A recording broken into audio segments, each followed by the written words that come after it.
दोस्तों, हम सब के साथ लाइफ में कभी कभी ऐसा होता है कि हमारे सामने कोई प्रॉब्लम होती है, पर लाख कोशिश करने के बावजूद हमें उसका सोल्यूशन ही नहीं मिलता, कोई हल नहीं दिखाई देता।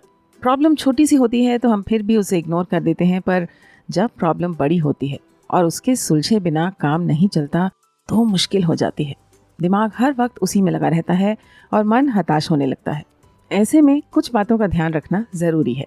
पहली बात, ये याद रखें कि इस संसार में हर समस्या का सल्यूशन है। कभी आपको खुद को थोड़ा बदलना पड़ सकता है तो कभी परिस्थितियों को, पर हल निकलना यकीनन मुमकिन है। इस विश्वास के साथ पहला काम ये करें कि समस्या को अच्छी तरह से समझें, उसके कारणों और प्रभावों को समझें और उसकी सीमा और माहौल को समझें। ये आपको आपकी प्रॉब्लम से रिलेटेड नई दिशा देखने में मदद कर सकता है।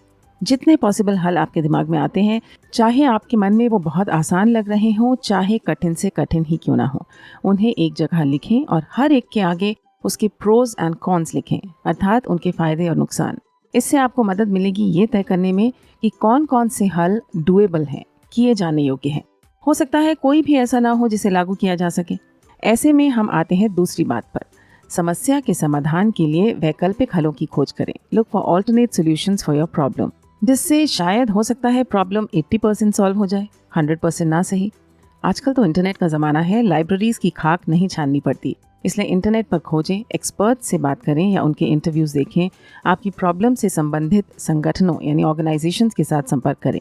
कभी कभी जहाँ से सोचा नहीं होता वहीं से रास्ता निकल आता है, इसलिए विभिन्न दृष्टिकोणों के लोगों से बात करने से भी सहायता मिल सकती है। दूसरी बात, कभी कभी समस्या का हल उसका रूप बदल कर देखने से मिल सकता है। किसी ने ठीक कहा है, हमारी दृष्टि ही सृष्टि की निर्माता है। अगर आप अपने नज़रिए, अपने दृष्टिकोण को बदलें तो हो सकता है आपको आपका समाधान एक नए रूप में मिल जाए।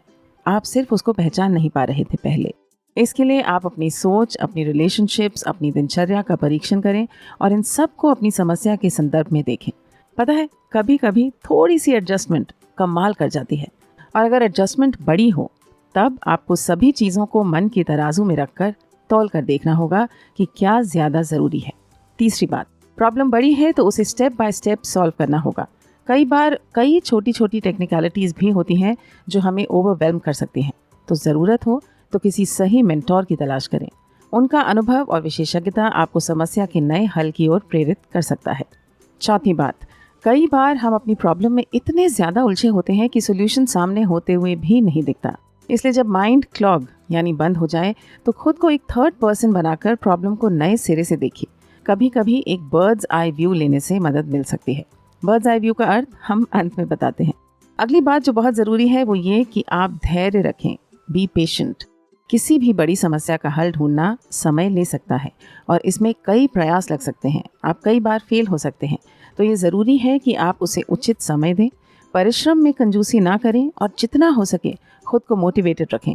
वो याद रखें जो हमने सबसे पहले कहा था कि हर प्रॉब्लम का सल्यूशन होता है। हो सकता है वो हमें दिखने में थोड़ा समय लगा दे। आप परेशान और स्ट्रेस रहेंगे तो आता हुआ हल भी आपके सामने से निकल जाएगा और आप उसे पहचान ही नहीं पाएंगे।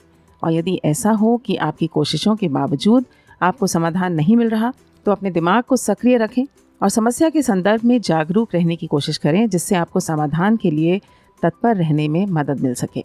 बात लगी हो काम की और प्रेरक, तो कर दीजिए लाइक और share. Please subscribe to the channel if you haven't already. अब सुन लेते हैं आज की मुश्किल शब्द। पहला शब्द है बावजूद, जिसे इंग्लिश में कहेंगे डिस्पाइट। दूसरा, कारण और प्रभाव, कॉजेज एंड इफ़ेक्ट्स।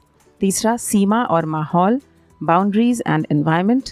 चौथा फ्रेज, प्रोज एंड कॉन्स, फ़ायदे और नुकसान। पांचवा, डुएबल, किए जाने योग्य। छठा, वैकल्पिक हल, ऑल्टरनेट सॉल्यूशंस। सातवां, खाक छानना, search with a fine tooth comb. एथ वर्ड इज ओवरवेल्म, यानी अभिभूत होना। नौवां, दृष्टिकोण, point of view. 10th word is mentor, यानी परामर्श देने वाला। 11th, क्लॉग, बंद होना। 12th, जागरूक, अवेयर और विजिलेंट।